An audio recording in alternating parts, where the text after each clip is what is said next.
Et c'est reparti ce matin pour une super journée ensoleillée. Chose intéressante, c'est que je vais cette fois-ci m'arrêter à Castroreiris plutôt. Auberge à laquelle je ne m'étais pas arrêté à l'aller et qui m'avait beaucoup intéressé. Bon, déjà par le site, par le village, parce qu'il y a un petit castillo avec le brouillard. Moi, j'ai rien vu du tout à l'aller.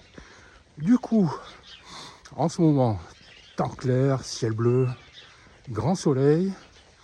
Et bon, le seul bémol, c'est que je pensais que c'était un tout petit peu plus près de là où je me trouve, et en fait, pas spécialement. Bon, là, j'ai enchaîné. Comme je vous disais, j'étais un peu crevé. En plus, j'ai une petite crève, mais qui part doucement. Donc là, de ce côté-là, tout va bien, on va dire. Et bon, en fait, le plan, c'est que je me reposerai après Castroreiris, c'est-à-dire demain. Aujourd'hui, je vais encore marcher un petit peu.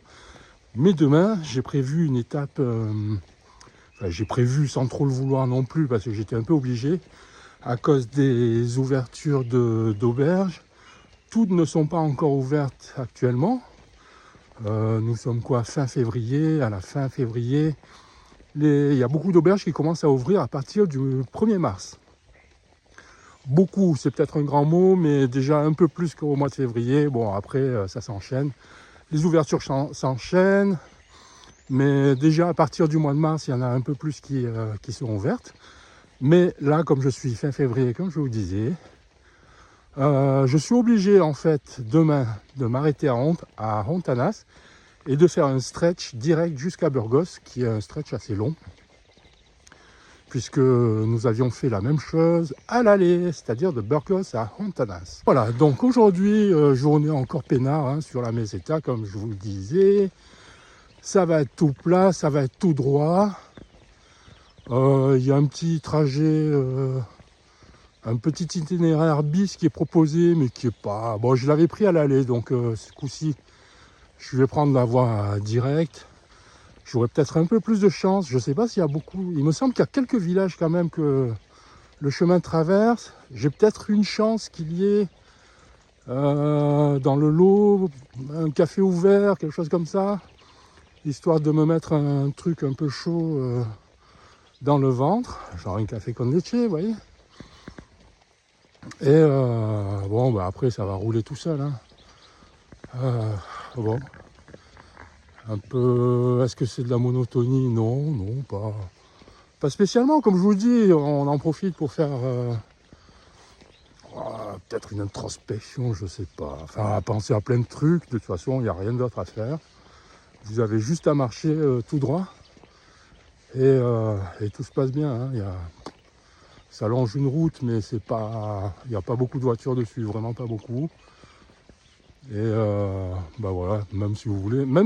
Alors, il y a un truc qui est intéressant dans ce genre de situation, c'est que quelquefois, il arrive que vous pensiez, que vous rentriez tellement dans vos pensées, que vous en oubliez complètement que vous êtes en train de marcher en fait. C'est assez drôle. Et puis d'un coup, c'est comme si vous ouvriez les yeux, et hop, vous êtes sur le chemin, vous êtes en train de marcher, mais vous avez fait 3 km. Non, ce sont des situations, quelquefois ça arrive. Alors c'est pas tout le temps, hein. Mais quelquefois, quand c'est dans des zones comme celle-ci, c'est tout droit, c'est plat, c'est droit, je vous dis, vous n'avez même pas besoin de regarder, il suffit juste de marcher tout droit. Et vous êtes paumé dans les pensées, en fait vous ne voyez même plus. Je ne sais pas si ça vous est arrivé déjà ce genre de choses, mais vous voyez plus rien, et puis d'un coup vous ouvrez les yeux et hop, vous rendez compte que vous êtes en train de marcher. Bon voilà, c'était la petite anecdote. Bon, ceci dit, bah, ça y est, je commence à marcher là. Alors, chose intéressante pour les gens qui sont totalement paumés comme moi, enfin qui arrivent à se perdre très facilement comme moi, c'est que quand je suis dans cette direction, c'est-à-dire sens retour, j'ai qu'à suivre le soleil le matin en fait. Lui au moins on peut pas le louper et puis on va droit dessus. Hein. Vous voyez, donc là je l'ai en pleine face, mais c'est agréable. Allez, je vous reprends tout à l'heure et s'il y a des trucs intéressants, ben, je vous dirai. À toutes.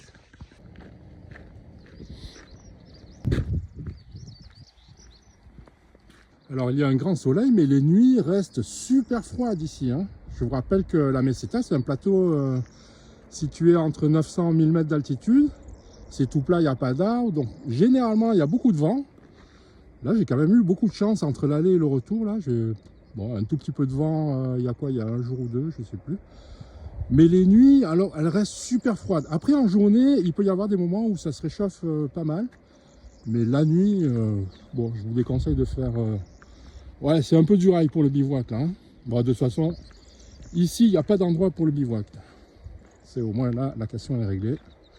Voilà, enfin, il n'y a pas d'endroit. J'en ai repéré quelques-uns, peut-être, qui auraient pu être pas mal. Mais bon, je sais pas, j'ai pas osé. Un peu comme le canal du Midi, le canal des Castillas. Magnifique de marcher là. Ouh, c'est marrant, j'étais en train de marcher le long du canal, comme vous voyez derrière moi. Et figurez-vous que je vois au loin deux pèlerins qui viennent. Et bon, le premier commence à se dire bonjour, à discuter en anglais, parce que je voyais qu'ils n'étaient pas forcément espagnols. Et à un moment, je vois son ami avec un béret qui arrive là. Et le gars, il avait un accent pas trop british. Il parlait bien anglais, mais il n'est pas super british. Je me suis dit, c'est bizarre ça. Et bon, forcément, à un moment, je lui dis, mais vous êtes français? Et oui, et en plus de ça, il m'avait déjà vu dans les vidéos, parce qu'il me dit, mais en fait, je suis dans un groupe Facebook, je sais pas quoi. Mais oui, en fait, il m'avait vu en vidéo. Donc, ça fait la troisième personne que je croise sur le chemin du retour, qui me reconnaissent. Oh, c'est marrant comme situation. Je pensais pas rencontrer des gens qui seraient déjà tombés sur mes vidéos. Et là, c'est encore d'autant plus chouette qu'ils sont eux-mêmes en train de cheminer. Voilà, donc on se croise dans un sens et dans l'autre. Et bon, voilà, ça fait toujours plaisir. Bon, voilà, c'était la petite parenthèse du matin. Dans un coin très agréable, à la sortie de Fromista, le long du canal. À la sortie ou à l'entrée, tout dépend dans quelle direction vous allez.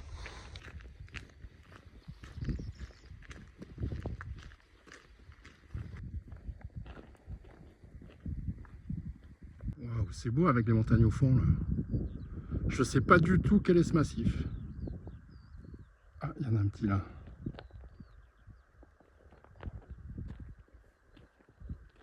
De ce côté, regardez un peu cette forêt d'éoliennes.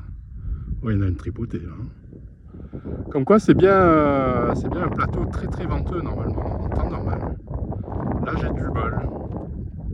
Vous voyez ce que je vous disais, le nombre de cigognes qu'il y a là? Regardez, il y en a 3 là. Je sais pas combien là. 3, 4, 5. Et vous voyez, ça ce sont des cigognes aussi.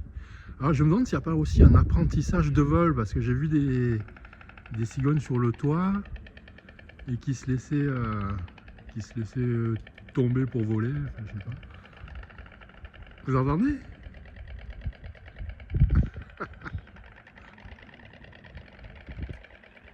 Ah ça y est, ils réclament la bouffe.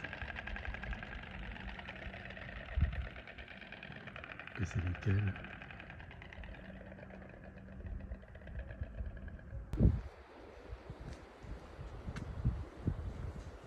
Un ancien hôpital des pèlerins. On en voit quelques-uns quand même là, hein. Je ne sais pas si c'était géré, ça devait être géré par l'église et peut-être les Templiers même. Je ne sais plus exactement l'histoire là. Enfin voilà, il est superbe celui-ci.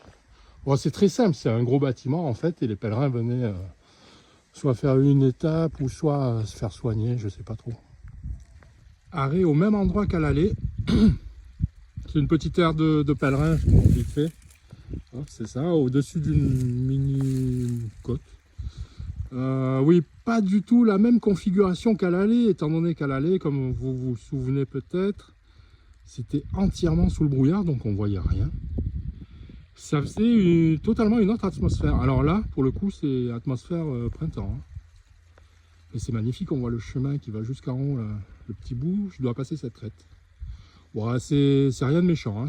Ça paraît grand d'ici, mais tranquille. Regardez comme c'est beau, les premières couleurs de la journée. sur Castro Reyes. Alors voilà le Castillo de Castro Reyes.